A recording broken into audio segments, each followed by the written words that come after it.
Bom, pessoal, hoje então eu vou contar uma outra história que é uma continuidade da minha estadia europeia, da minha estada na Europa.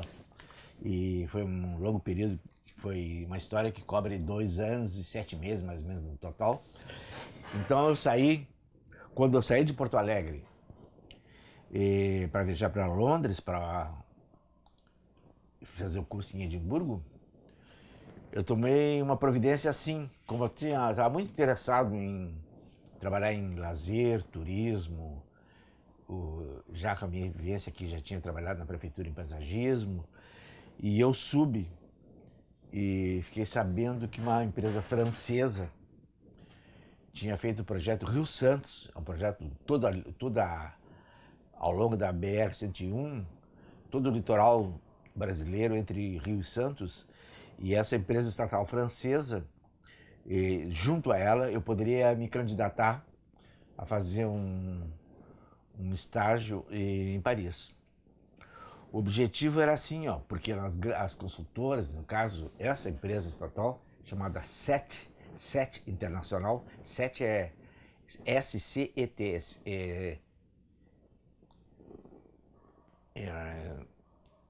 Centro, Sociedade, aliás, me perdi, é Sociedade Central para o Equipamento do Território.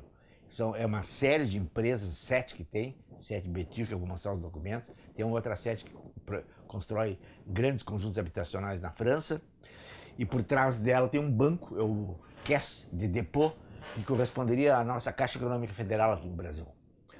E então eu encaminhei aqui em Porto Alegre, através do consulado francês, um pedido de bolsa visando um estágio na SET Internacional.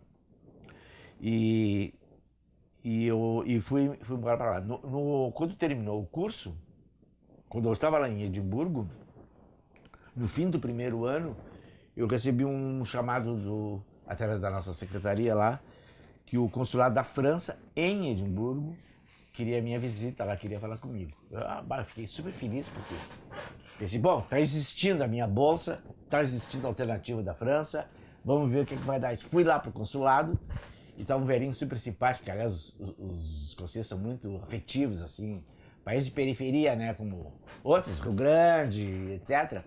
São pessoas que são disponíveis, assim, afetivamente, emocionalmente.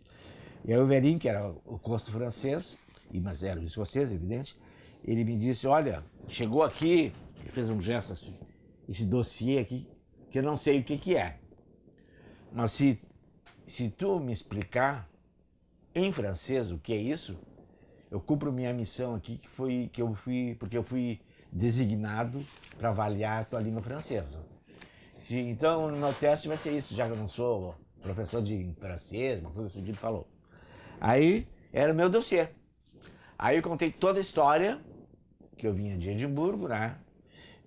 Que eu estava em Edimburgo fazendo esse curso de planejamento e habitação, e eu tinha me candidatado a essa bolsa porque eu tinha pretensão de trabalhar também na área de lazer, turismo, essa coisa toda, tal. E aí expliquei todo o meu envolvimento, a justificativa que eu fiz, falei do projeto Tours, que se chama esse projeto que a SET desenvolveu, Rio Santos, recebeu o nome de Projeto Tours, que ele não sabia nada, obviamente. Aí expliquei tudo, a orla litorânea, que era do Rio Santos, que é a área mais urbanizada, pressionada do Brasil, etc. E depois, acho que de uma meia hora, 40 minutos, não me lembro quanto foi, ele deu ok e ele disse, olha, da minha parte, tu está plenamente aprovado na tua língua francesa, a não ser, de vez em quando, em vez de dizer oui, tu diz yes, mas eu te compreendo, tu está um ano então só falando inglês aqui, como é que vai falar francês sem erro nenhum? Aí me concedeu me aprovou no teste, aí eu terminei o segundo ano de Edimburgo e fiz umas férias aí, 6 semanas na Escandinávia, todos os países fizemos fazendo camping. E que foi super bom, porque 2 anos de Grã-Bretanha, no caso mais especificamente Escócia, que aliás me dei super bem, mas só por isso a Escócia não deixa de ser um país frio, muito úmido, sempre com tonzinho cinza, tons de cinza, né? E então eu me comprometi lá com a TINC, que era a organização fui notificado que a agência que ia cobrir minha bolsa era a Associação de Cooperação Técnica Industrial e não sei o que mais, a TIM, uma agência francesa. E então passei essas 6 semanas que foram ótimas, excelentes, assim, mereceria até um outro papo só sobre a Escandinávia naquela época. E com a vantagem de ver obras do Alvar Aalto, que eu não conhecia, obviamente, ao vivo, ou objetivamente ao vivo, e entrei em Paris no prazo previsto, e me apresentei na SET, e me apresentei na TIM, aliás, e fui encaminhado, depois de muito papelão, etc, espera aqui, burocracia, demora, essa coisa toda, fui encaminhado para a SET, e aí então começou o meu estágio propriamente dito, que eu vou contar para vocês. A SET é uma empresa muito grande, tem 2 sedes em Paris, uma em cima da Gare Montparnasse, ali que eu me dirigi a direção, alguma coisa técnica, e a outra um escritório técnico, não sei quantos pavimentos tem num outro edifício, lá em Neuilly, quem vai para a Défense, atravessa o Sena, à esquerda da ponte tem um conjunto de edifícios, ali é só edifícios empresariais, etc., antecipando que será, assim, na perspectiva, a La Défense, que é um grande núcleo super moderno, só de escritórios e serviços executivos. E na SET, eu fui me apresentar e eu fui recebido assim, não digo com muita frieza, mas com muita reserva, assim, nunca tinha acontecido, eles não tinham tido essa experiência, assim, cara veio do Brasil, mas eles me trataram com muita deferência também, assim, porque eu vinha de Edimburgo e já tinha concluído o curso lá que equivaleria ao mestrado, mas na verdade era um diploma de especialização de 2 anos.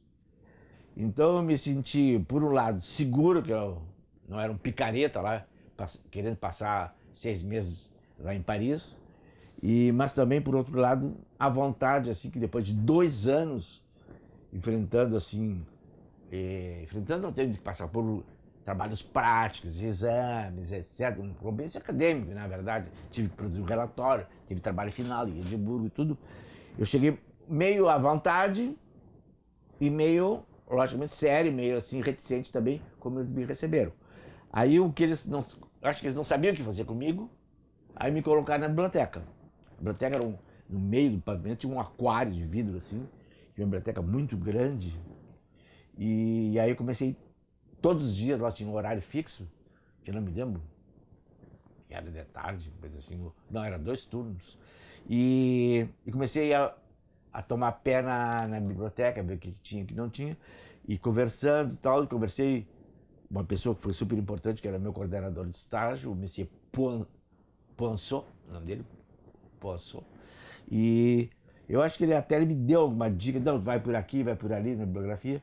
Em resumo, eu fui direto naquilo que eu queria, fazer a espionagem, porque eles entram nos países assim, outros, depois vou contar a história, como eles dominam, eles são dotados, portadores, vamos dizer assim, de conhecimento e de dados referentes a normas, padrões de ocupação, etc., estándares relativos aos balneários, depois eu vou contar em detalhe. Mas eu queria fazer essa espionagem, para ter tanta informação a respeito disso, porque o arquiteto brasileiro, o resto do projeto a gente sabe fazer. A gente não tem informações, pesquisas e etc. E é isso que eu queria.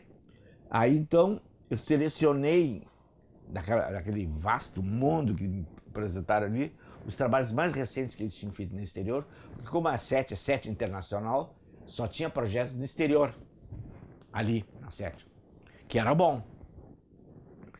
Então eu localizei um trabalho que foi super importante para mim, que é o plano turístico que eles fizeram da ilha de Bali, na Indonésia, que na época era um lugar que tidamente já era extremamente exótico, isolado da civilização, nem aeroporto tinha de grande porte, né? Então o plano deles era fazer um plano turístico para inserir a ilha de Bali no roteiro internacional de turismo. Incluía, obviamente, inclusive, a localização e dimensionamento desse tal do aeroporto de porte internacional. Aí eu peguei esse trabalho, e não sei quantos dias eu levei, mas eu debulhei do começo ao fim do trabalho, e com a minha mãozinha aqui, fui transformando em diagramas, organogramas, a metodologia que eles fizeram, tal, tal, tal. E cheguei passei a limpo, tô brincando aqui, mas esse diagrama que eu fiz foi muito útil na minha vida quando eu voltei para o Brasil, que eu apliquei várias vezes esse diagrama, adaptado às condições, se é só uma cidade, que é a avaliação de potencial turístico, ou de um plano turístico. Foi muito útil para mim esse mergulho, essa imersão que eu fiz no projeto da Ilha de Bali, que depois, vendo outros projetos, era quase uma metodologia padrão deles, assim, recorrente. Porque tinha um projeto, depois que eles fizeram da Ilha de Bali, que eu também examinei o exemplar e ganhei também um exemplar, foi da Ilha da Martinica, aqui no Caribe, que é um projeto que foi bem mais simples que a de Bali, mas uma metodologia muito parecida, que não é o caso aqui. Eu fico com vontade de hoje dar uma aula sobre metodologia de turismo, mas eu acho que pode espichar um pouquinho demais e eu tenho medo. Mas de qualquer maneira, se a torcida aí tem a plateia, a plateia aqui é pequena, né? Só está o Gabriel Zart, vou dizer de novo o nome dele, que é o meu Federico Fellini, aqui que tem me aturado, e é mestrando da URGS, sob a orientação da Lívia Piccinini, que dirige o LEURB, mais eu dizer, que é o Laboratório de Estudos Urbanos aí no Propur, na arquitetura, e de que a Lívia é supervisora, dona do pedaço, e é a nossa madrinha, minha madrinha e madrinha do Gabriel.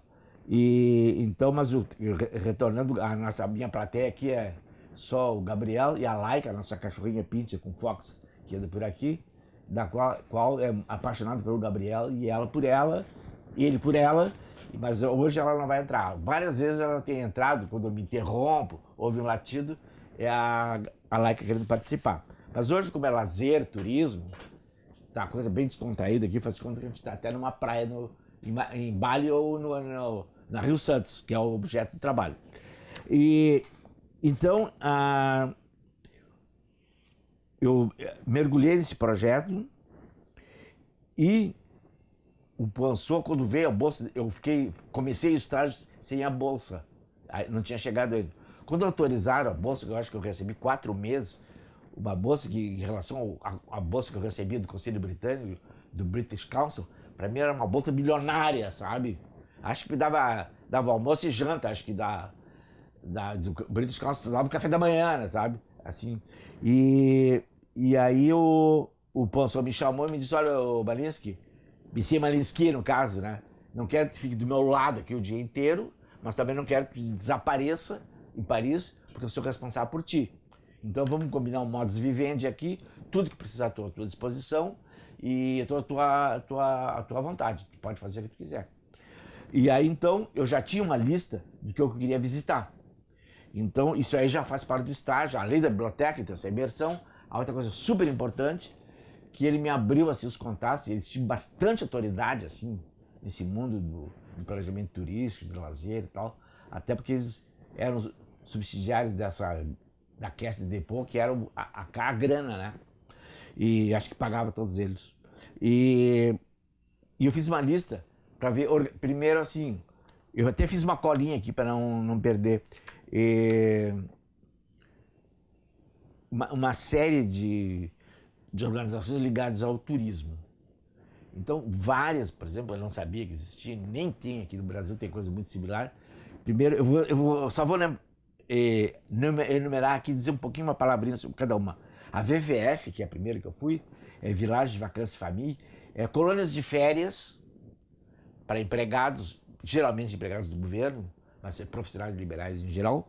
E essas VVF, que eles chamam, a VVF tem VVF de litoral, de praia, tem VVF do campo, tem VVF de meia encosta, tem VVF de neve, que é esqui, esportes de gelo, neve, gelo de altitude. E tem, agora eu não tenho o número, mas assim, são dezenas dessas VVF em cada região da França. Então a pessoa reserva, é para a família, para criança, exatamente por isso que chama esse. Então não tem uma demanda da juventude de esporte pesado, mas é mais dirigida a uma colônia de férias familiar. E elas não têm um projeto padronizado, isso que é o bacana. Então, cada uma, eu visitei alguma no sul da França, e obedece às características do local, os arquitetos do local, os clientes da zona que tem que decidir que projeto que vão fazer. Eles não têm uma imposição do... Tem lá os padrões, né? As relações essas de terreno, padrão e tal. E, então, a VVS eu visitei, eles me deram material na ocasião, e não fiz visita nenhuma formal, mas me deram algumas dicas de algumas interessantes, que depois eu vou fazer a referência. O outro, óbvio, assim, que eu tinha muito interesse, era o Clube Mediterrâneo. Visitei o Clube Mediterrâneo e foram super gentis, abriram o jogo para mim, e eu acabei visitando na cidade de Pompadour, que é a capital da equitação, do esporte a cavalo na França. E inserido no Pompadour estava o Clube Mediterrâneo Pompadour. E esse eu visitei. Estava de olho assim, nas historinhas que eu via, lazer com equitação, cavalo, gaúcho, tinha coisa assim. Eu fui chamado por isso aí. E outra visita também que me marcou muito, muito simples, mas me marcou, é que o Ponsot sugeriu que eu fosse visitar o cara que redige o Guia Michelin. Era um nome bem conhecido no turismo, um senhor já de... Eu tinha 30 e poucos anos, né? Qualquer acima de 50 era um velho para mim. E ele me recebeu super bem. Tive uma longa conversa falando do Brasil, ele me falou da França e tal, e me deu de lembrancinha, que eu não, na verdade não procurei, lettre touristique. Ele faz mensalmente uma folhinha dos dois lados, um folderzinho assim, de dois lados, que ele conta uma historinha.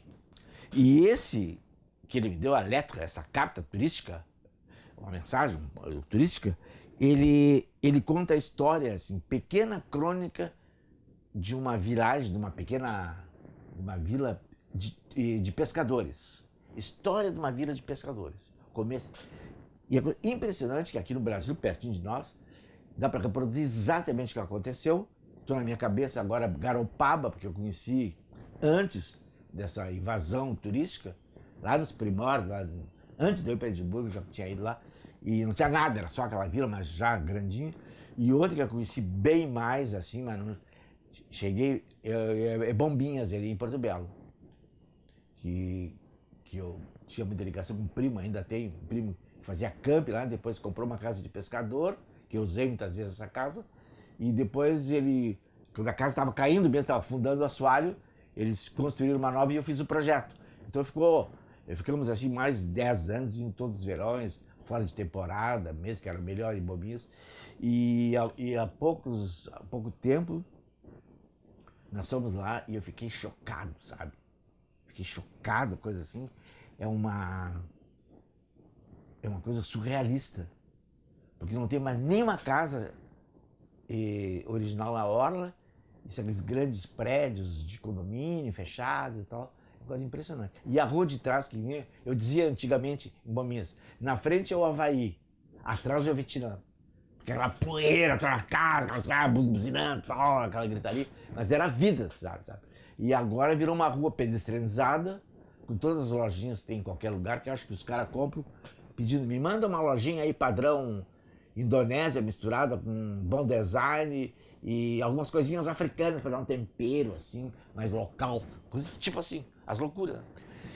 Mas o que passou com Bombinhas é exatamente o que acontecia nessas vilas de pescadores que esse senhor, que eu esqueci do nome dele, no folhetim dele tem o nome dele, que é um acontecimento padrão, que é assim, e aquelas que eu não conheço, cadê a Quebrada no Nordeste, e tem aquela outra também muito conhecida, que acontece, em resumo assim, eles começam a vender seus instrumentos de trabalho porque as pessoas querem levar lembrancinhas, e eles não fazem lembrancinhas, eles dão instrumento de trabalho, leva minha boia, sabe? Minha cuia, não sei de quê, minha tigela, minha gamela, tudo. E aí no fim eles começam a produzir artesanato local para vender, porque dá muito mais que pescar, por exemplo. E aí valoriza o local, vem, valoriza a terra, investe não sei o que, vende a terra, começa a receber ofertas assim, irrecusáveis, aquele terreno que está na frente do mar, e aí dá aquela coisa, destrói a vila. E a penúltima vez que eu fui a Bombinhas, a filha do dono, que tinha 100, 200, 100 metros de praia em Bombinhas, ela estava fazendo churro na beira da praia, sabe? E a mãe dela estava ali atrás fazendo milho, sabe? Que era o proprietário da orla, tipo. E pescadores e proprietário da orla ali em Bombinhas. E estava fazendo churro para os invasores. É uma história assim. A única coisa que eu fico me perguntando, tu é contra isso, mas o que tu está fazendo aqui então? Tu viesse também para Bombinhas. Tu pode criticar, mas tu tá aí. Todo sem esse álibi. Porque é uma praia espetacular, boa e maravilhosa. Então, esse cara, o Lettre Touristique do Clube do Michelin, foi uma coisa que me marcou muito. E eu muitas vezes, quando eu digo que eu faço muita referência, porque eu só no paisagismo eu lecionei aqui na URGS 19 anos, né? 18 anos. Então, na minha cabecinha eu misturo meu tempo profissional com meu tempo de professor. Então, a minha bibliografia, às vezes eu penso que usei muito na profissão, mas eu usei muito na aula. Porque eu levava uma mala de rodinha com os meus livros, que vocês já conhecem, alguns vão conhecer os outros agora, durante os nossos encontros. Eu levava para aula, distribuía na mesa, imitando o Márcio, meu professor, que às sextas-feiras a aula dele era slide mais livros em cima da mesa. Bom, e além, então, estou contando as oportunidades que a SET me deu. A outra, que eu acho que talvez a que mais me pesou, assim, né, em termos de acumular conhecimento, também não vou fazer agora competição, qual é que acumulei melhor, mas as oportunidades que eu entrei em contato com institutos, editoras, que são oficiais do governo e que produzem a nossa área.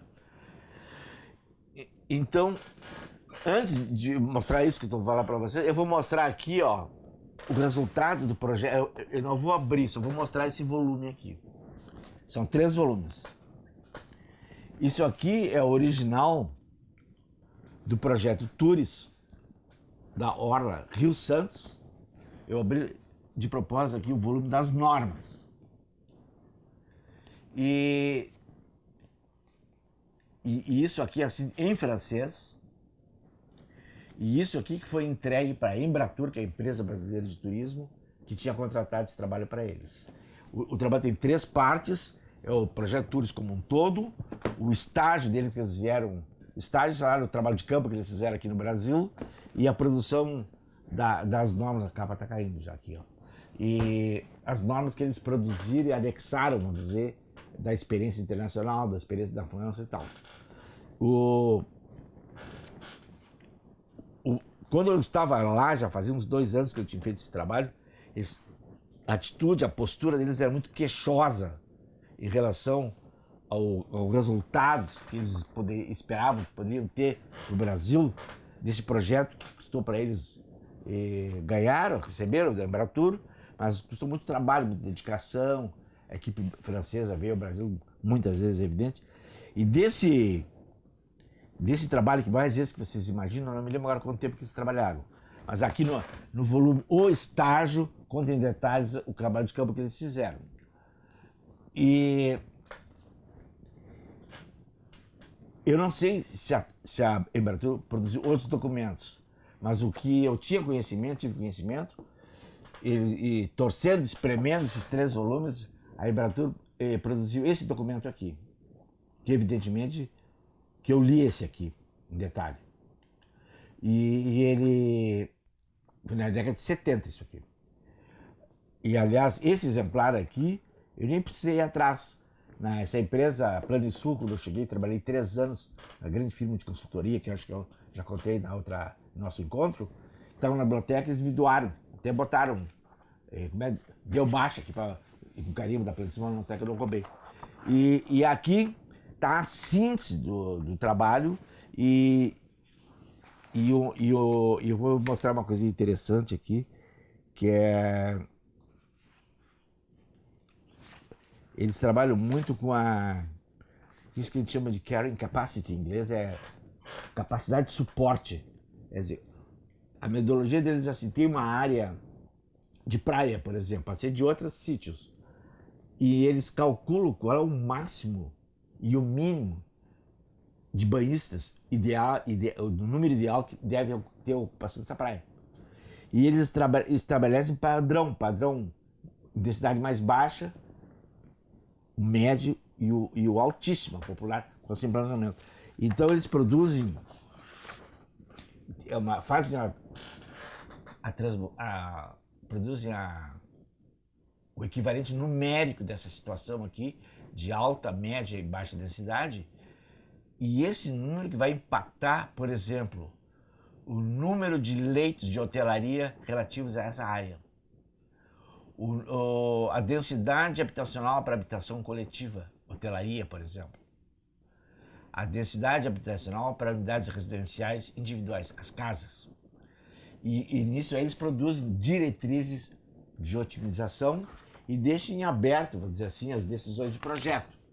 Mas os padrões e as normas, eles quantificam, fazem estudos sobre isso, né?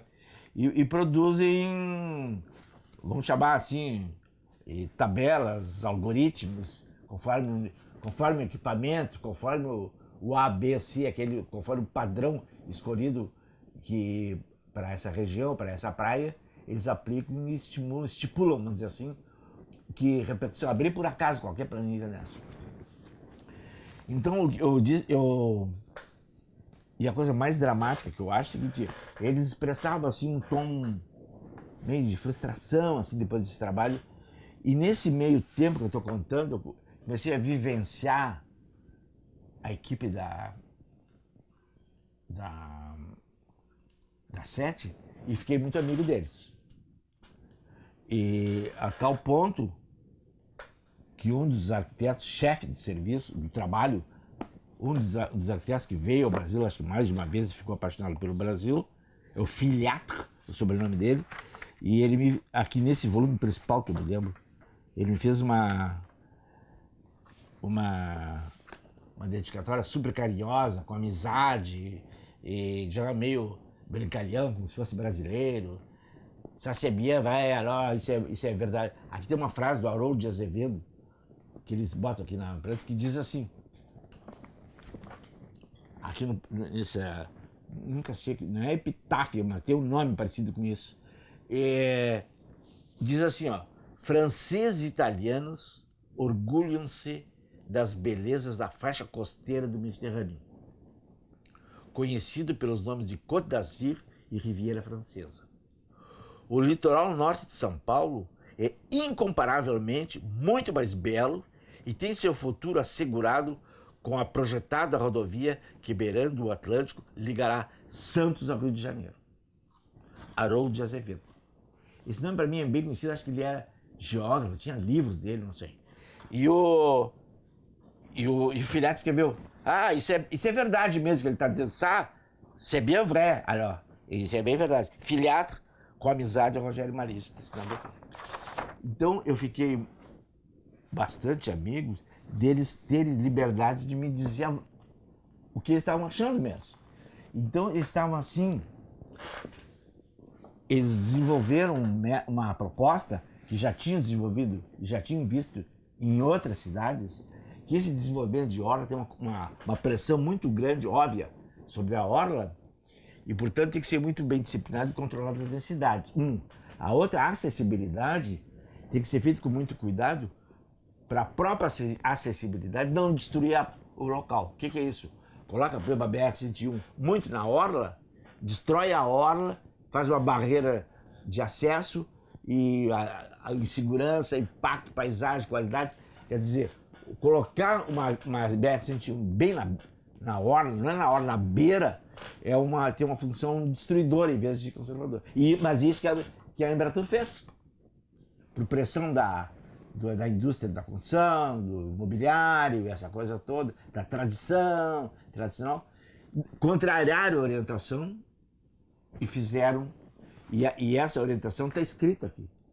Eu tinha minha dúvida se Os caras tinham lido isso aqui. Não, mas tinha uma versão em português, tinha arquitetos técnicos da Embratur participando. Que, aliás, o que aconteceu para mim não é surpresa, sabe?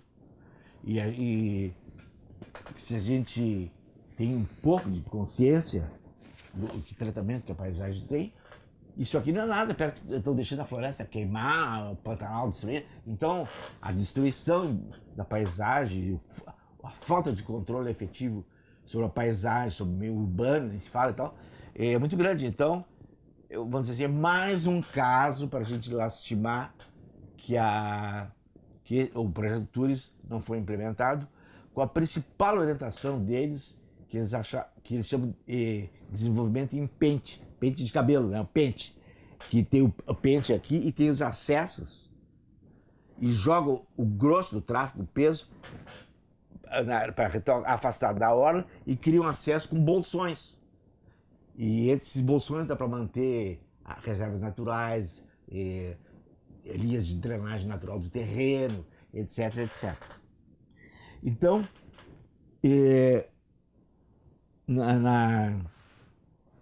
na SET, foi essa experiência que eu tive, e na sequência do meu estágio lá, aconteceram duas coisas super importantes, ótimas. Uma, que eu recebi a visita de um grande amigo, se não o meu melhor amigo, um engenheiro, que aliás tinha sido expurgado aqui na refinaria Alberto Pasqualini, da Refap, do golpe de 64, e se mudou com a família para São Paulo, fez carreira lá, e era uma pessoa super capaz, competente, cresceu numa grande empresa de habitação, lá, construção, e no fim foi comprado pela Quatro Rodas, pela Abril, pelo Grupo Abril, para ele ser o chefe, assim, de planejamento de uma empresa chamada Quatro Rodas Empreendimentos Turísticos, que o Grupo Abril, a pessoa liderada pelo Victor Civita, resolveu fazer uma cadeia hoteleira no Brasil. E fez essa empresa, o Richard, filho que tomou conta, que parece que faleceu há pouco, o Richard agora, e fez essa empresa. E o Jorge, esse meu amigo, assumiu o cargo assim de liderar o planejamento dessa empresa. E ele estava na Europa, que a gente visitou com a liderança para justamente visitar a hotelaria e tal, e comprar outras coisas, etc. A liderança lá, nem vou dizer o nome das pessoas, mas e queriam comprar, aí compraram absurdo, antes de ter o projeto dos hotéis, compraram dezenas aqui de banheiras italianas, coisa lá brasileira. Mas o Jorge me viu num hotelzinho, nos viu, porque eu estava acompanhado com a minha esposa, num hotelzinho assim, num Montparnasse, e uma rua que tem 1000 histórias, depois eu vou contar, e me viu assim umas baratinhas pequenininhas embaixo da estufa. Rogério, te nomeio correspondente da Quatro Rodas de Empreendimentos Turísticos em Paris. Como correspondente, tu sabe melhor que eu o que tu tem que fazer.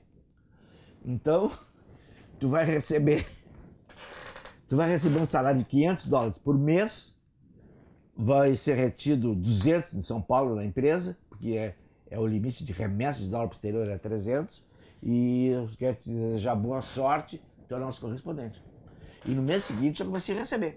E eu que estava super bem, saí da miséria do conselho britânico, fiquei melhor lá, ficaria quando começasse a reunião, ainda com o meu trabalho de correspondente da Quatro Rodas, lá ficou melhor ainda. Né? Aí passamos como diz o nosso líder, o povo tem que fazer 3 refeições por dia, café da manhã, almoço e janta. Aí então eu entrei na ambição de qualquer trabalhador brasileiro de ter esses direitos também, né? De tomar café da manhã, almoço e janta.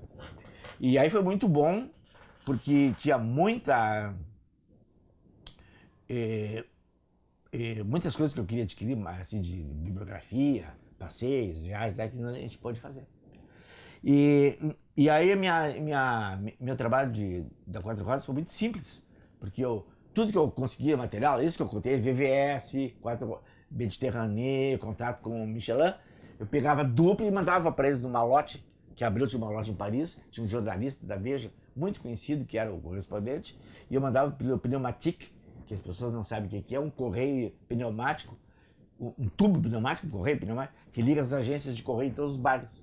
Então eu colocava no meu bairro, botava a direção, ia pro bairro do correspondente da França e o malote levava para Paris.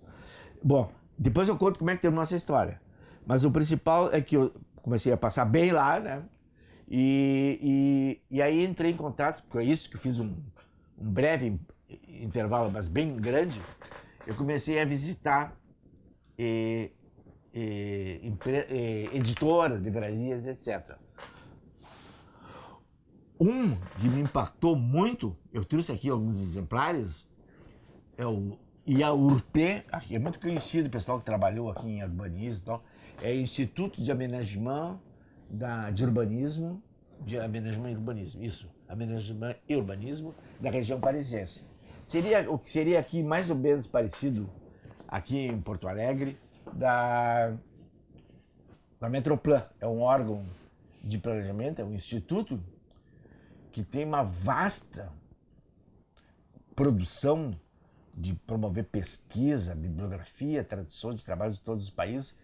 E eu até tinha uma coleção bem maior e eu fui selecionando, setorializando e fiquei com esses assim, só para vocês terem uma ideia. Depois eu vou abrir alguns para vocês verem a qualidade visual. Lazer nos Países Baixos, o Lazer nos Países Baixos foi super útil para mim aqui, para vocês terem uma ideia. Aqui tem outro parques de lazer, outros também. Esse aqui é em todo mundo. E no estrangeiro, normas, padrões, etc. Quando nós fizemos o projeto do Marinha do Brasil, nós tínhamos que decidir dimensionar estacionamento para carro. Como é que nós vamos dimensionar? Se tu deixa livre, todo parque vira estacionamento. E se não bota nenhum estacionamento, é uma agressão. Uma agressão, uma antipatia desse equipamento em relação à população, à cidade como um todo. Então ela tem que estipular. E onde eu tirei um parâmetro foi aqui. E se eu não me engano, parece que eles estipulam aqui nos Países Baixos, na Bélgica, Holanda, acho que foi da Holanda, eles estipulam 0,5% da área. E nós estipulamos isso, para vocês terem ideia da utilidade. Aqui os espaços naturais da região parisiense, o meio ambiente na vida cotidiana do habitante. Aqui, urbanismo em Copenhague, Estocolmo e Helsinki, tudo em francês. As vilas novas, Newtown, na Grã-Bretanha. E se eu vou mostrar um padrão gráfico, deixa eu ver se tem um bonitinho para mostrar para vocês. Assim, o padrão é impressão, impressora, tem coisas mais bonitas que eu vou mostrar agora. Só mostrar o padrão gráfico deles, né? E são publicações que eu consegui como estagiário gratuitamente. E então foi de uma grande utilidade para mim. Tem uma coisa que é muito bonita, acho que Le Vaudreuil. É uma cidade nova que eles analisam toda a concepção do projeto, desde os diagramas iniciais. A pesquisa é uma cidade nova na França.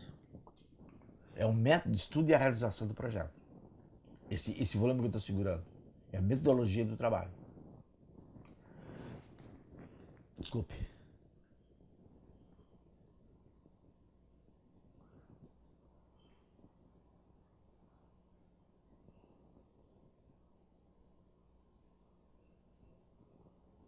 Ok? É só uma amostragem.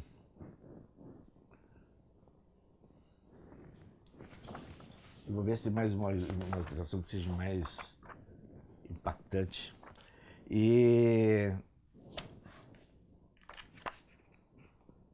aqui, ó, vou mostrar as maquetes.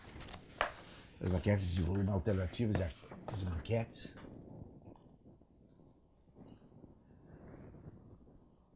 Vários desses estudos das cidades novas que eu estou me referindo de Paris foram construídos. Várias cidades novas. Visitei algumas que eu vou contar.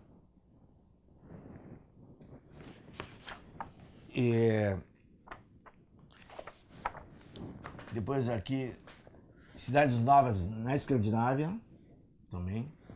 E todo o detalhamento aqui, concepção, a origem do trabalho, os projetos que envolvem os centros das cidades novas, sabe? Uma informação muito compacta e muito útil, por ser compacta assim, né? E eu então tinha muito aqui também, isso aqui é super importante, um concurso para uma outra cidade nova, Évry, número 1. E então todos os projetos principais e principalmente o projeto vencedor foi construído. Então esse padrão, essa oportunidade, vamos dizer assim, de informação que eu obtive lá, e foi muito útil. Eu vou contar exemplos para vocês. E tem outros cadernos, que são os cadernos do cahier deles, e tinha um que era de economia industrial, que quando eu trabalhei na Planisul, os economistas babaram pelos parâmetros que tinha lá, era assim, por ramo industrial, qual é a área da identificação que tem, e quantos números de operários por metro quadrado tem por ramo. E aí tu pode multiplicar, faz o prédio, faz o terreno, tudo esquemático. E como curiosidade, tá aqui, ó, então pelo diretor de Buenos Aires. Estou mostrando para vocês aqui só por curiosidade. E toda a origem do plano, história das concepções de projeção de adensamento, tudo bonitinho aqui. E o principal, vamos dizer assim, que tudo envolve, o que envolve esses trabalhos, assim, que para nós é muito bom, que envolve muita metodologia, muita organização, sabe? E coisa que nós aqui, os brasileiros, eu sei porque eu sou brasileiro, né? E a gente não é forte nisso, né?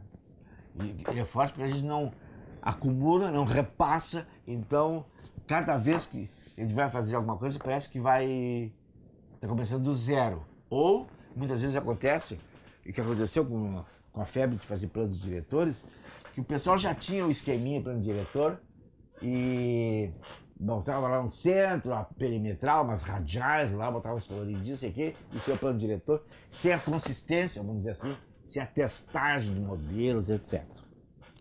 Bom, outra oportunidade de contato que eu tive lá em Paris também, através da SET, foi um chamado STU, que é Serviço Técnico de Urbanismo. Serviço Técnico de Urbanismo. E eles têm uma série de publicações assim, que vocês vão ver agora a qualidade, e são fundamentais e básicos disso que eu estava me referindo, da falta de estudos básicos que a gente desconhece. Então, por exemplo, eu vou mostrar algumas edições. Isso aqui, ó, ler e compor o espaço público. Isso aqui é uma metodologia. A gente pode discordar.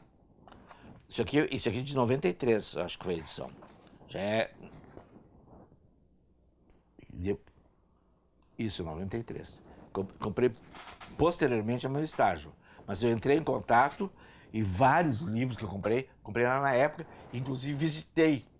E quando eu quis voltar, eu tinha se mudado, nos tempos modernos, quando eu voltei a Paris, e eles estão simplesmente instalados, esses STU, na Arca da Défense, aquele cubo gigantesco que tem no eixo do Arco de Triunfo, foi um concurso, inclusive, a tampa daquele cubo vazado é o STU, está alojado lá. Então eu fui fazer uma visita, aproveitei e visitei a Arca do Céu.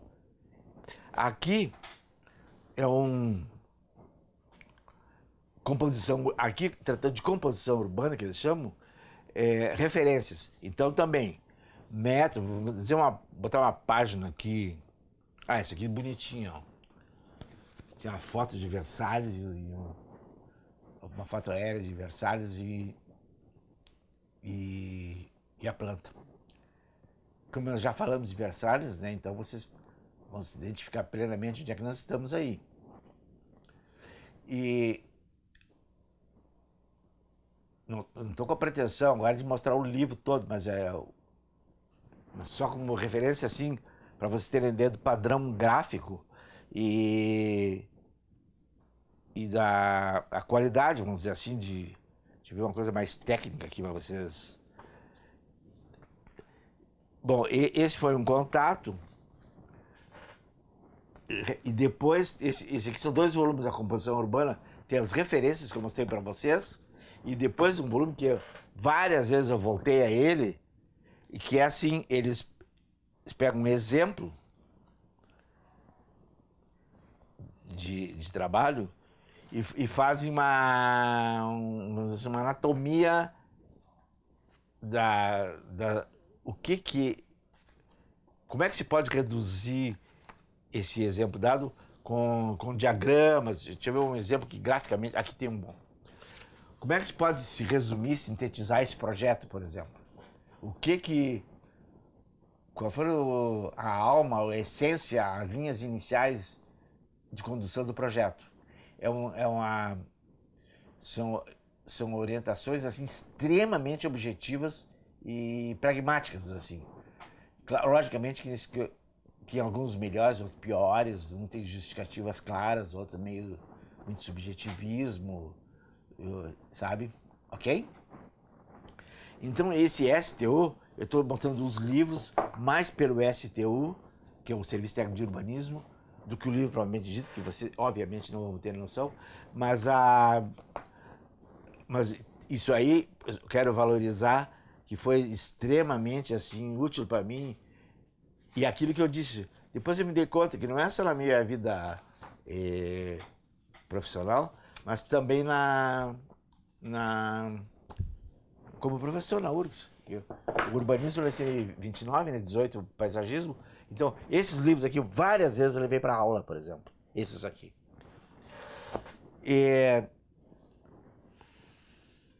Bom, e outra coisa importante, sim. Então, isso é o meu estágio na SET. Só para ilustrar que a SET, que eu estagiei na SET Internacional, mas tem a outra SET, que é BETUR, em francês, que quer dizer Bureau de Estudos Técnicos para o Urbanismo e o Equipamento.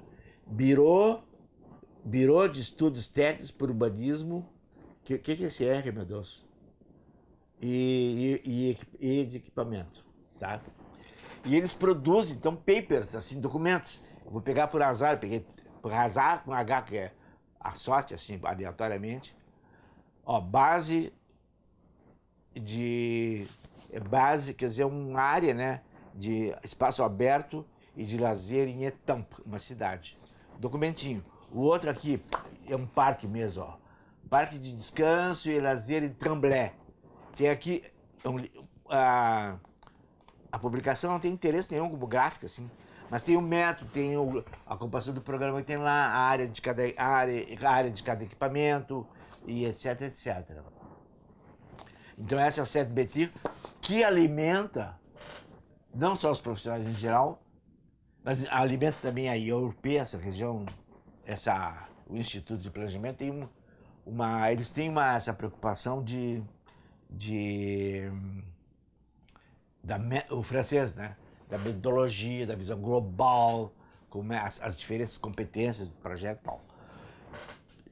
Então, quando comecei o estágio, eu conheci em Edimburgo, era um rapaz era tudo jovem, que era engenheiro de São Paulo, que foi lá visitar a ex-noiva, que era uma arquiteta paulista, que estava fazendo o mesmo curso que eu fazia um ano atrás, para ver se ainda conseguia costurar os paninhos que tinham sido rasgados lá, os trapos, né? Juntar os trapos. E o negócio ele não conseguiu nada. Mas até essa arquiteta, depois casou com um colega nosso da Irlanda, veio a São Paulo e ele ficou professor da USP. Vai tudo se entreverando, que nem dos gaúchos, né? E o rapaz esse, o engenheiro, o Ricardo, que ele tinha feito esse meu estágio na SET, mas como engenheiro, uma coisa bem particular, e me disse que tinha visitado um lugar, passou um dia, 2 dias, que ele achou uma maravilha, que era o Centro de Estudos de Turismo da Universidade Aix-Marseille, lá no sul da França, que ele considerava assim o templo do turismo. E eu fiquei super curioso, pelo menos eu vou lá visitar o templo. Então eu pedi pro Poinçot, meu orientador de estágio. Eu estou explicando essa história porque hoje tem mais história do que conteúdo técnico. E que ele fizesse contato com o centro esse de estudo, SET, de X, da universidade. E o diretor lá é um nome, que depois ficou muito íntimo, meu, René Barrette, um J-E no fim. E-T-J-E, Barrette. Se eu podia ir para lá. Ele pediu que eu mandasse o currículo, ou que eu mandasse o meu currículo. E ele, pelo meu currículo, ele me respondeu por escrito, que não só 3, 5 dias, mas ele me oferecia 2 semanas de estágio no SET. Aí eu já estava sozinho, minha esposa já tinha vindo para fugir do último inverno, e eu fui para lá. Bom, acontece que me entrosei tanto com o grupo, tanto, e eu tenho aqui publicações deles, que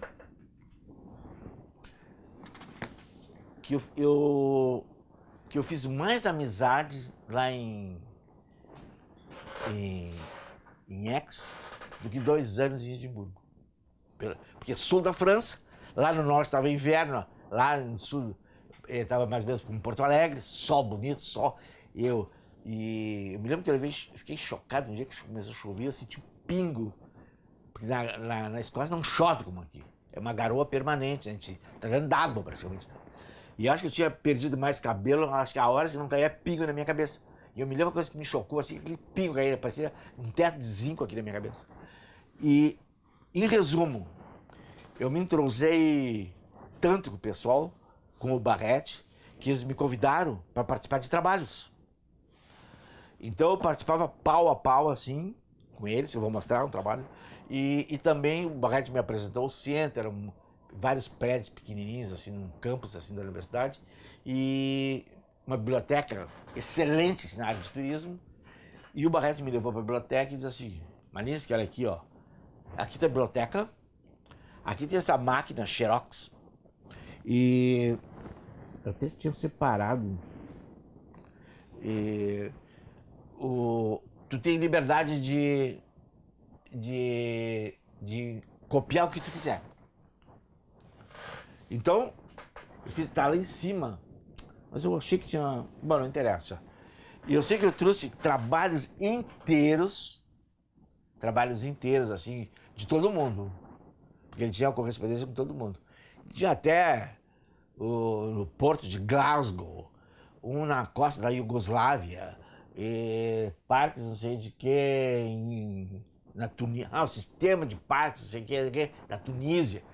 E aqueles que eu achava que seriam interessantes para mim absorver a metodologia, aqueles trabalhos, eu xeroquei completo, muita coisa. Ou tinha normas para camping, avaliação de não sei o que, uma variedade imensa, eu fui copiando. E isso aí depois despachei para um navio que era mais barato e vinha encadernar tudo esses volumes, que eu usei muitos esses volumes depois. E na Planície onde fui trabalhar tinha a gráfica, na própria consultora, então eu fiz. Então o Centro Certo produzia também assim uns papers. Isso aqui é a capa padrão deles. Aqui, onde é que está escrito? Está bem pequenininho aqui, Centro de Estudos de Turismo.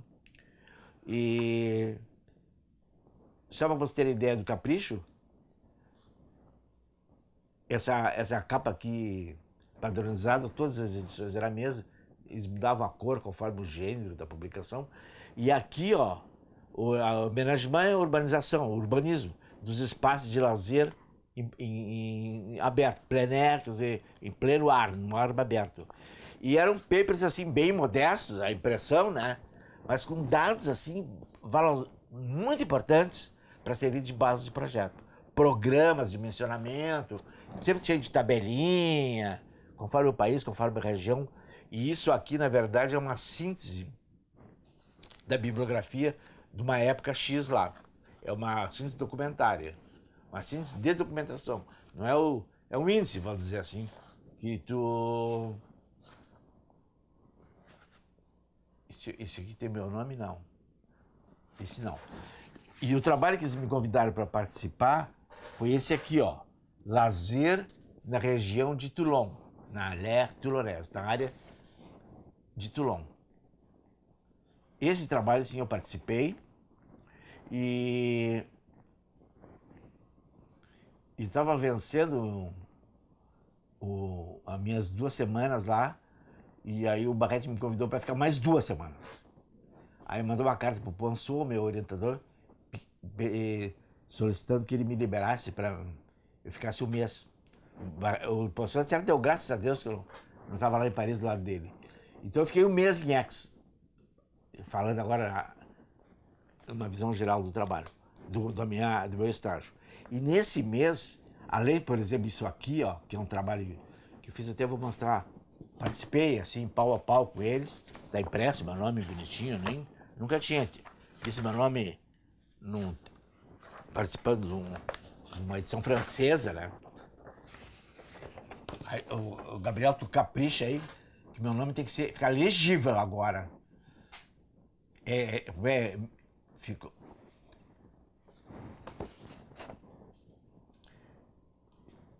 Aí tá o coordenador que redigiu isso, o Capdevila, o meu nome, que tem um casalzinho de colombianos,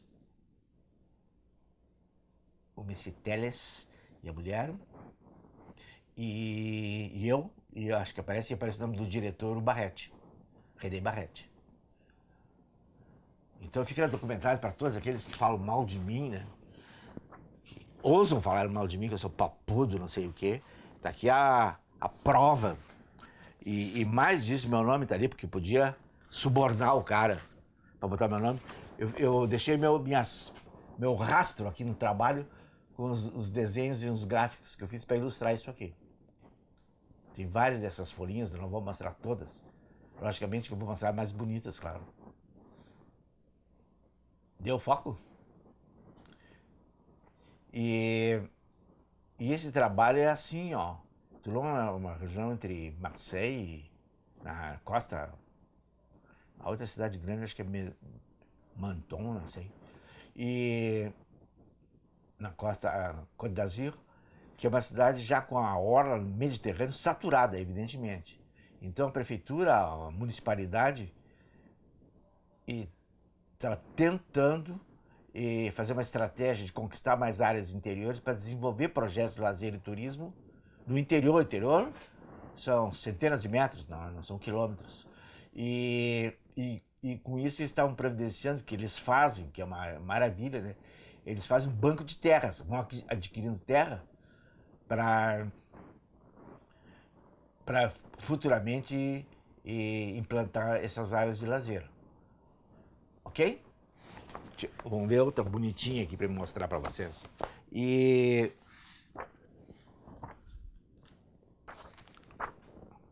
todas assim tinha um índice, ó. Tinha uma listagem de equipamentos propostos nessas áreas. Então eu botei meu anime. Não demora muito para não ficar ridículo, Gabriel. Esse coelhinho que eu desenhei aí. Vários tipos de tipologias. Então o estudo propôs diversos tipos de tipologia de parques, vamos dizer assim, e principalmente fazer uma gradação assim, aqueles que seriam só parques naturais, com ocupação super selecionada, ou aqueles mais com atividade intensa, foi aquele que eu mostrei ali, que tem toda uma gama de atividades propostas, ok? Pô, vão achar que para mostrar um coelhinho, Gabriel, eu vou ficar mal aí. Esse aqui que eu acho interessante. Uma proposta que a gente fez também, espaço, eles chamam de lisière, partes lineares, espaço lisière. Logicamente que aqui é um cópia de xerox, daí eu fiz tudo em vegetal à mão. E a proposta de alternativa, já que tinha recurso de alargamento, reserva para duplicação de vias, áreas que já eram do Estado, assim, existia, permitia a gente imaginar esse cenário onde, além dos parques, teriam parques lineares em corredores. E, logicamente, que cada uma dessas alternativas era acompanhada de muitas considerações. Esse Lisières, esses lineares aí, jogou uma dúvida na equipe, porque a gente era contra o uso do carro particular, e tinha que inibir. E o parque linear depende do carro, né? Então a gente estava, por um lado, deixa eu ver se tem alguma planta aqui. Bom, as alternativas, e tem algumas assim que mostram esse degradê do parque linear. Assim, esse aqui é o mais denso, ó. Esquema número 2. E então tinha um texto que acompanhava isso aqui. E aí, nesse caso, mostrava a intensidade de uso. Tinha vela, estacionamento, esporte, área de piquenique e etc. E mata artificial. Seria pinos, plantação de pinos já existentes no local. E eram áreas que, então, quanto menos a gente fazia esse degradê, essa grade, vamos dizer assim, do mais denso, tanto no uso, e uma relação entre uso e conservação, né? Isso era discutido, todo mundo companheiro, um espírito muito latino, assim, né? De sempre procurando, na hora de jantar, discutir, brigar pelo tipo de vinho que vai usar e tal. Cada um, né? E outra coisa, então, fiz essa pesquisa de bibliografia, participei de trabalho em Ex, e a outra coisa, isso aqui é de marcador, mas é um parque que eu visitei na região de Paris. Veio de contrabando aqui, mas essas visitas, me esqueci de contar que uma coisa, foi bom ter pego aqui da Saint-Quentin, Yvelines é uma cidade. Eu visitei poucos parques da região de Paris, esse aqui é um, e teve influência do Marinha. Depois eu vou contar. Vou contar agora para não me esquecer. No Marinha teve influência de duas coisas. Uma, visita de um parque, que agora não me esqueço o nome, fui levado por um técnico da SET para visitar o parque.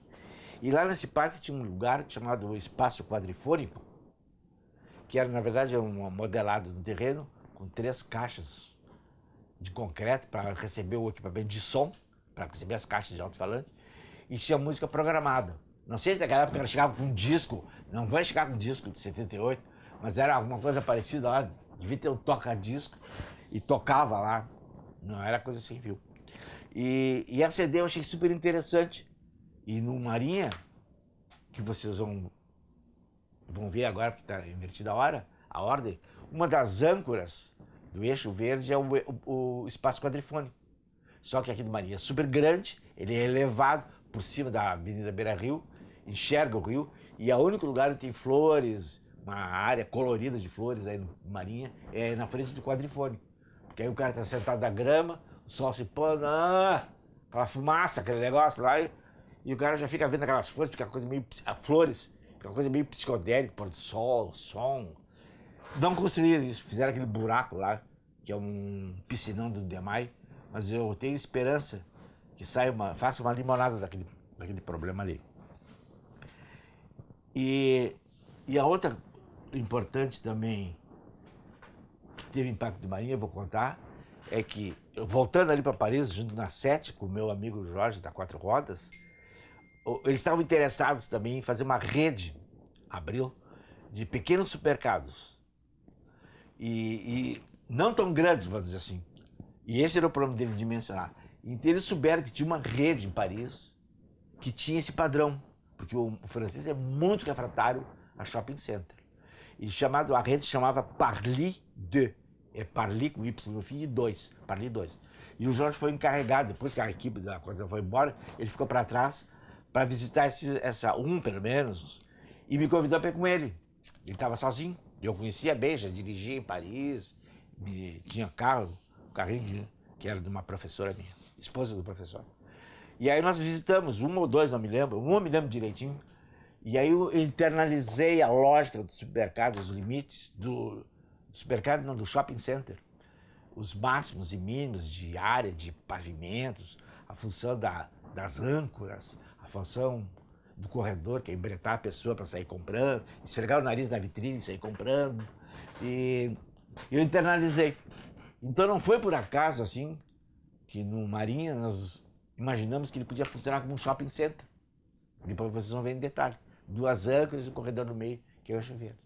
Então eu trouxe lá no meu repertório, até o João Rovati, que foi meu orientador, professor da URGS, ele não sei o que disse para ele, que isso se chama inspiração erudita. Parece que é um arquiteto de Buenos Aires que usou esse termo. É assim, o cara tem uma ideia, mas não é uma ideia de um poeta, cara, é um passarinho, uma nuvem, e começa a fazer um poema para a amada. O cara tá com um hard disk aqui, todo ele compilado, só que não está continuamente, não está puxando para a telinha permanentemente. Aí fala, sobre mercado. Aí o nosso esquema de memória compõe o que está lá na coisa, compõe e te bota na frente, um layout de mercado. E eu acho que me aconteceu isso no Marinha, que eu vi 2 âncoras, propostas pelo estudo preliminar feito pela prefeitura, e aquela proporção.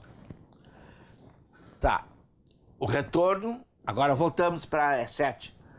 Além disso, que já falei, a bibliografia, participação de trabalho, participação de outros trabalhos que eu vi fazendo, pessoas estavam saindo do curso, assim, pessoas super agradáveis. Tinha um chato, achado por todo o grupo, que era um cara da Suíça, e que o pai dele, não sei se tinha muita grana, mas era um cara de grana, que era dono, não sei, de um hotel, de uma rede hoteleira suíça, e o Barrete estava ali meio puxando o saco do cara. Então a turma criticava, porque o cara tem dinheiro, o Barrete já estava chegando na frente.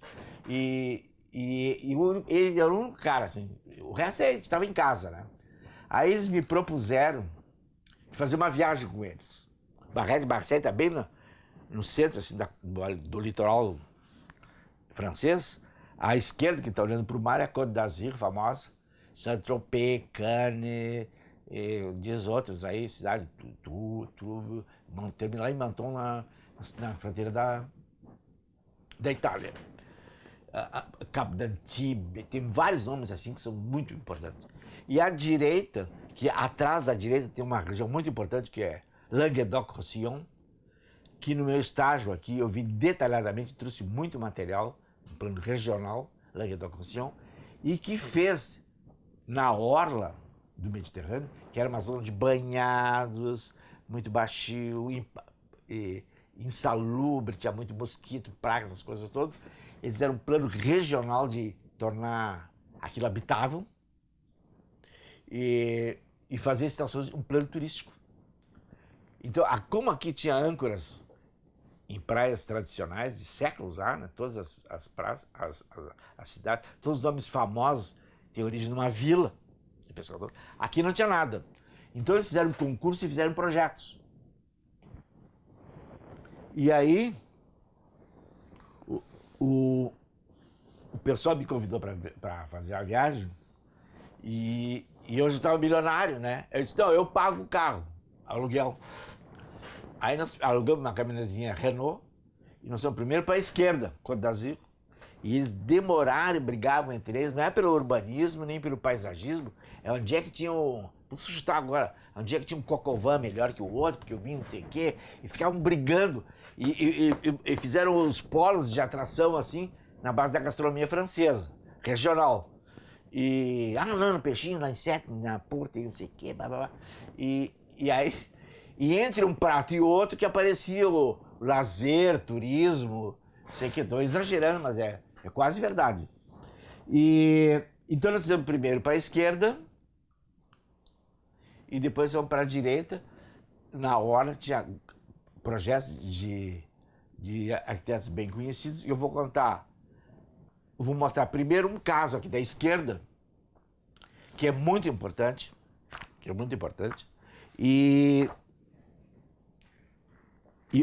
já que eu abri a página, vou mostrar os importantes. Esse aqui,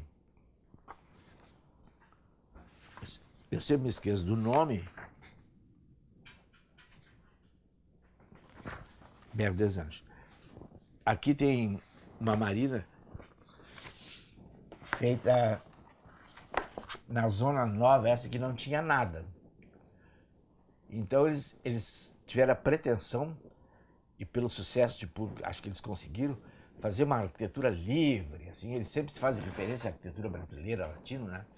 Que não simplesmente comprometida com os princípios do modernismo, do modular do Le Corbusier, fazer uma coisa mais festiva, informal. Aqui é forma de pirâmide, com parapeito em curva, sabe? E para eles isso aqui era uma loucura. E aqui vocês vê as amostrinhas, os de fachada que eles fizeram. Tá pegando bem umas. Deixa eu ver, desculpe. Tá bom. É isso aí. Esse é o padrão da arquitetura aqui no Belo Horizonte.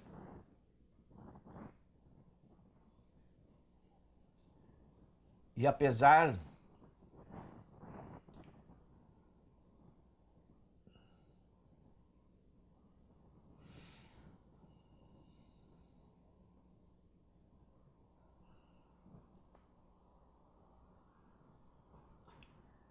e esse sucesso de público, valorização imobiliária também, a ponto de haver pressão para fazer uma ocupação mais densa, uma retro ocupação também atrás desses conjuntos, com outros investimentos, ok?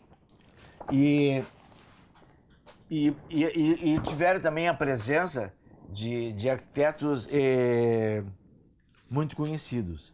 Eu tinha um projeto, e vou tapear vocês, porque o arquiteto que eu visitei era o Candilis, que é um cara muito importante na França, até por um conjunto, que eu vou mostrar aqui depois para vocês, habitacional em Toulouse, chamado Toulouse-Le Mirail. É um projeto dele, serviu de escola. E o padrão dele não é isso que está na hora, mas é esse padrão aqui, é extremamente racional. Na verdade, ele trabalha com composição de cubos, volumes, e desenvolve esse tema da composição e associação de volumes, articulação entre volumes, o espaço público, privado, e como é que faz essa nuance, essa conotação do espaço público, privado, como é que se faz essa gradação e essa nuance, vamos dizer assim. O trabalho que ele fez foi do lado direito da costa, isso que eu digo, na Costa do Ouro, chamada, dentro do projeto do Languedoc-Roussillon, do plano regional, e é um projeto, na verdade, que é uma sucessão de cubos, assim, que infelizmente eu não achei o projeto dele, mas é nessa linha. E o famoso, que eu vou... Tem dois projetos dele que eu acho muito bons, me influenciaram. Um é a Universidade de Berlim, que ele faz na verdade, é uma superposição de layers, diria na linguagem de hoje, e essa trama superposta é que dá a terceira dimensão, né, o conjunto, e é uma universidade. Não foi construída. E aí gera uma infinidade de espaços internos, diversificado, não tem uma padronização rígida na modulação, a modulação desaparece nesses cheios e vazios aí. E o Toulouse-Le Mirail, cortei abruptamente, né, Gabriel, não te prejudiquei aí. Eu vou mostrar agora Toulouse-Le Mirail, deixa eu ver se eu mostro esse esquema aqui. Sim, esse aqui tá bom. Esse aqui foi construído na França, em Toulouse, que é um projeto do Candilis, com muito sucesso, de mídia também, de população, e... Deixa eu dar um passeio assim para o princípio, nós arquitetos olhamos e já entendemos de que se trata, né? Alta densidade, mas não ortogonal, gerando espaços, gradação de escala do espaço aberto, né? Do mais íntimo, ali junto aos pátios, das edificações, e ele reproduziu essa linguagem aí em diversos projetos na França, que muitas vezes a gente olha e pensa que está falando desse aqui, que foi o primeiro, eu acho, Toulouse-Le Mirail.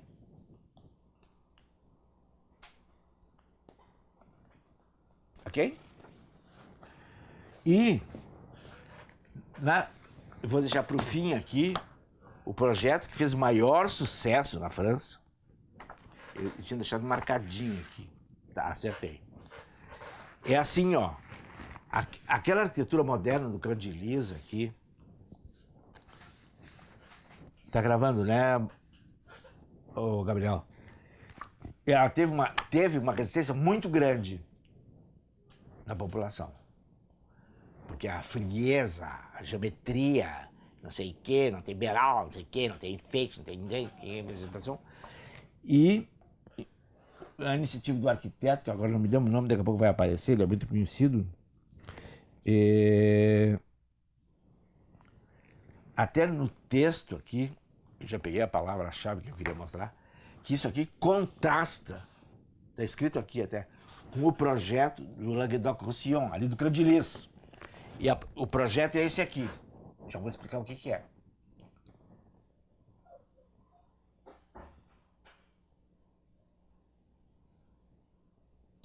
Então eles fizeram um estudo, ok? Eles fizeram um estudo de custo de oportunidade, que dizem na economia, se era melhor, o que era mais vantajoso, comprar uma área que já não tinha na borda, estava saturada. Aliás, eu me esqueci de comentar isso naquela minha participação em Toulouse ali, em Sète, que a hora de Tours, né, Toulouse,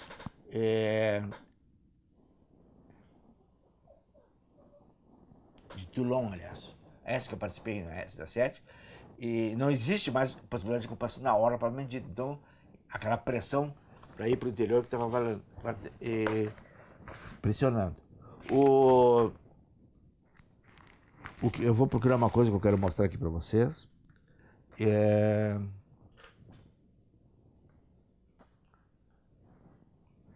Esse aqui, um ou outro.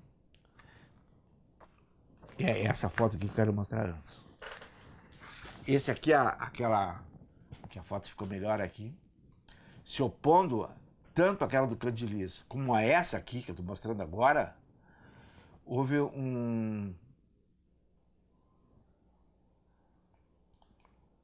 por pesquisa, manifestação pela mídia, etc., de fazer algo que, para nós aqui gaúchos, aqui a gente vai entender perfeitamente, quem conhece, é como o estilo bávaro gramadense, de Gramado.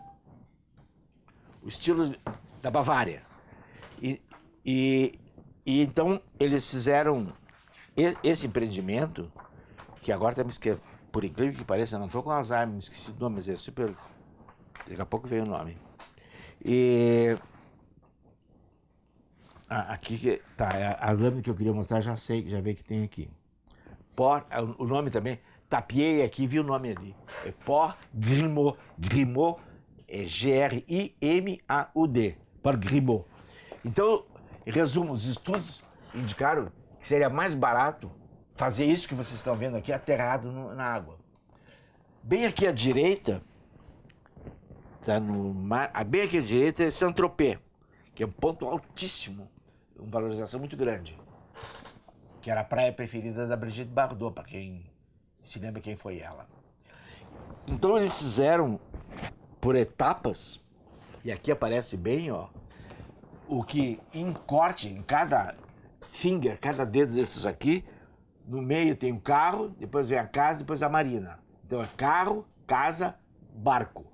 E eles obedecem essa lógica em tudo. Então, para fazer isso, tem que fazer tudo linear, evidentemente, né? Então, predomina essa linearidade para dar a possibilidade da pessoa chegar com o seu carro, desembarcar as malas, os seus apetrechos e tal, e volta de carro e estaciona no estacionamento fora, coletivo. Eu visitei uma vez por fora, assim, vendo isso aqui, e depois voltei alguns anos depois, aí nos hospedamos aqui dentro, vou mostrar onde. Aqui a próxima tem um lugar melhor. Aqui, ó.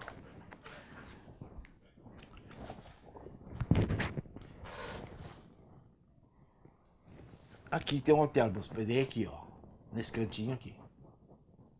É uma praça, dia de carro até aí.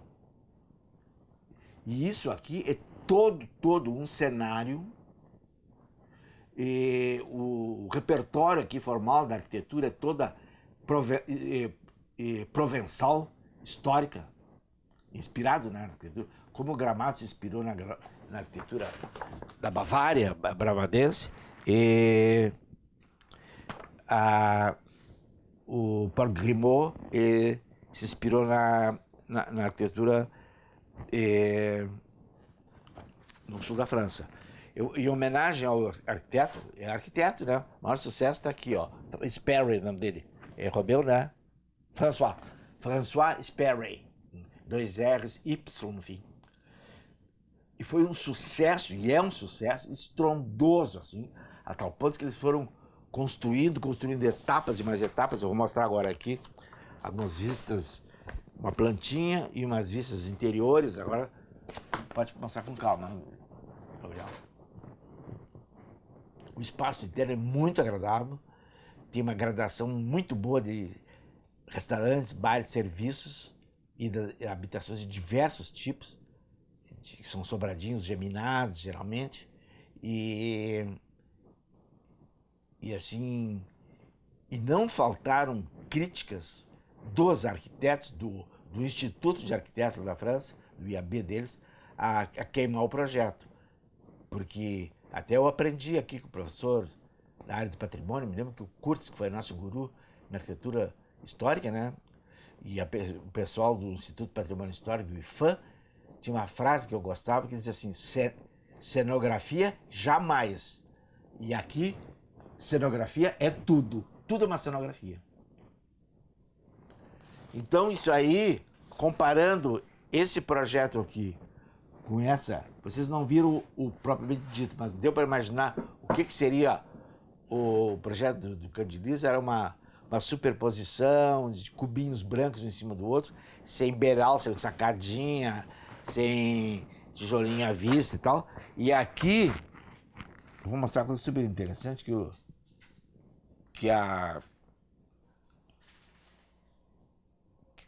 cenário não tem limite, né?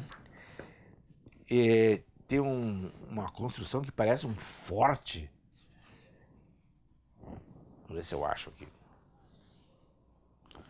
Que na verdade... Ah, tá ali. Bem, essa imagem do hotel que eu falei, aqui, ó, tem uma construção alta e fechada aqui, ó. Eu indiquei certo ali, tá bom? Tu olha assim, bom, isso é um forte para defender a invasão dos piratas. Não, isso é a subestação transformadora. Que tinha que colocar, evidentemente, num lugar estratégico e tal, com rede subterrânea, e colocar a subestação da CL. E sem fio aparente, né? Tudo subterrâneo. E então eu estou mostrando esses dois extremos aqui para... Já te mostrei essa, Gabriel? E para a gente refletir, né?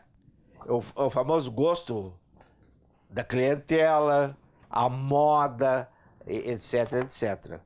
Só para reflexão nossa. Então, eu fiquei um mês em Aix e depois retornei. Que a Planisul estava me esperando, trabalhei 3 anos. Eu tenho essa listinha, depois posso falar num outro encontro nosso o que eu fiz. Posso mencionar, mas não vou mostrar, porque senão nós vamos ficar... Então, uma influência direta que eu já falei no Marinha, que foi o espaço quadrifônico e o layout do esquema. E outro projeto que eu participei aqui, que eu fiz, bancado, uma equipe, que era oriunda da Planisul, uma empresa de consultoria só de economistas. Por sinal, na época, eram os economistas mais destacados aqui do estado, todos com formação. Deu para... E trabalhando pela FEE, que era o nosso órgão de empregador para os trabalhos que a gente fazia. Então eu participei do LINOR, que é um plano regional para o litoral norte do estado, que ia desde Rio Grande até Torres. E esse plano previa, dava muita ênfase à pequena propriedade, agricultura familiar, agroindústria, super importante, de transformação, me lembro da área do mar, do peixe, das frutas naturais, que é da região, que é abacaxi, banana e tal. E me entregaram para mim coordenar a área da urbanística. física. E tudo meio assim, meio ligeirão, meio improvisado, mas bastante conceitual. Então eu trabalhei nesse plano regional e foi editado esse trabalho. E o que redundou disso aí, objetivamente, é que foi, como estratégia, nós recomendamos que todos esses balneários tradicionais elaborassem seus próprios planos, levando em consideração o impacto, o problema ambiental, etc, etc. Não vou me espichar, mas foi feito. Trabalhou, a meu convite, como assessor ambiental, o próprio Lutzenberg, que eu conhecia aqui do bairro, tirávamos almoço lá em casa também. Segundo a nossa empregada, era um alemão que come muito. Ah, é o alemão que come muito? Era o Lutzenberg. E o Lutzenberg foi super importante, deu um status para o nosso trabalho, só para vamos dizer assim, uma herança boa que eu tive dessa história toda que eu estou contando aqui. Como comprovação da minha amizade com o Barretti, que era o diretor de X, um ano depois, no próprio ano, não me lembro, a PUC aqui de Porto Alegre promoveu um congresso internacional de turismo.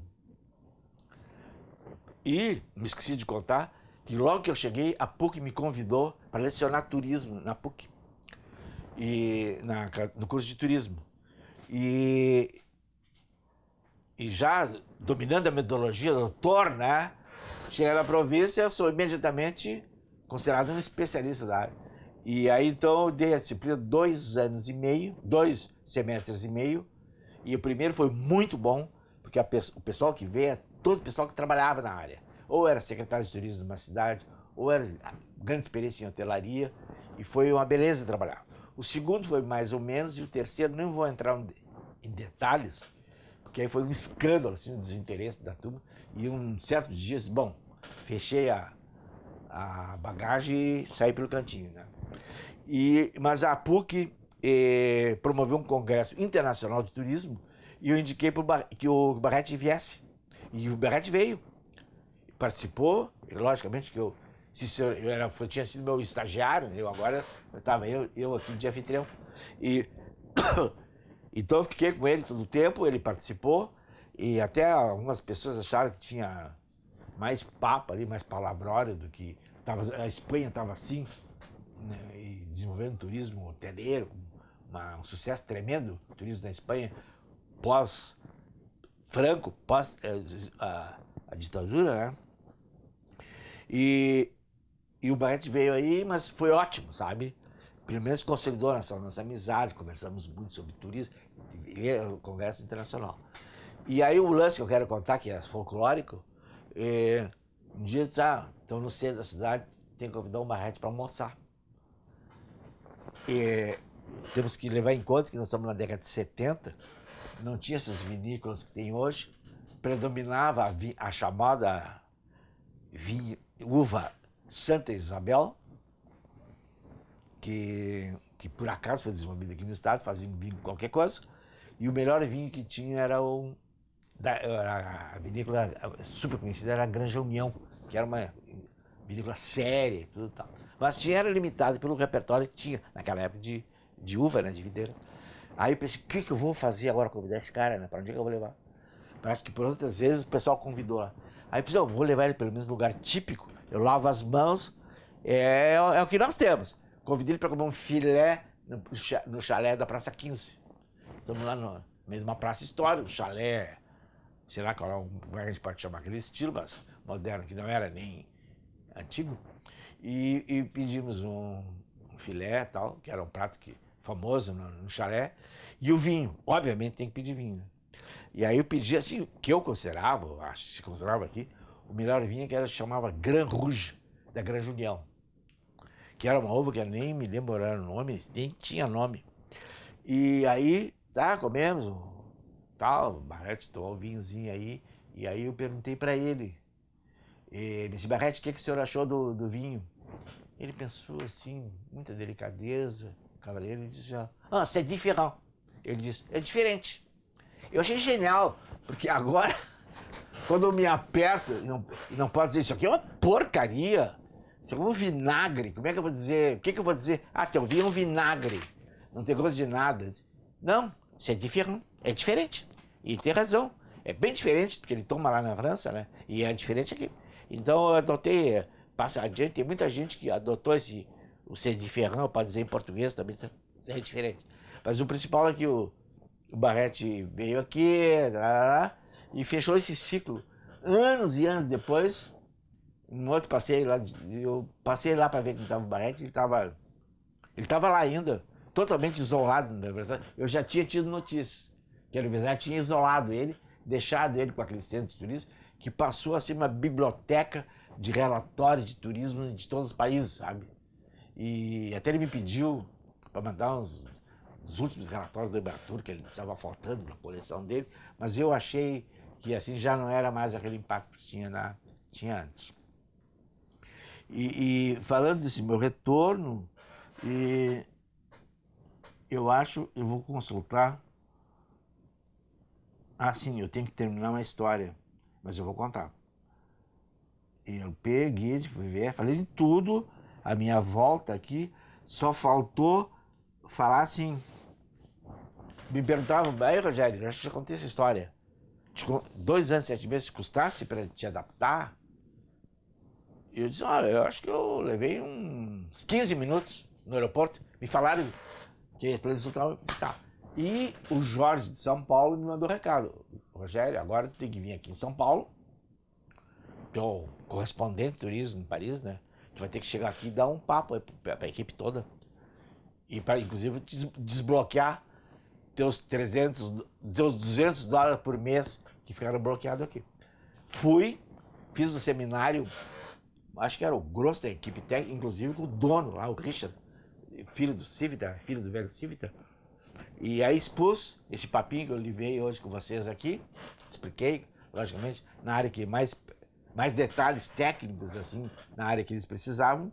E terminou a reunião, tal, o Jorge me chamou para um cantinho e disse, olha, o Richard, a Quarta Rosa está te mandando dizer que cobre qualquer proposta que tu venha receber.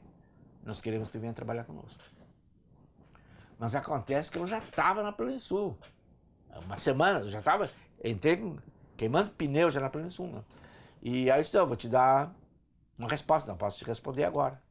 Aí vim para Porto Alegre e imaginei aquela cena que eu já contei pro Gabriel, que eu imaginei assim, muito ligado a Porto Alegre, me criei aqui, famílias, tudo que é lado, parentes, amigos,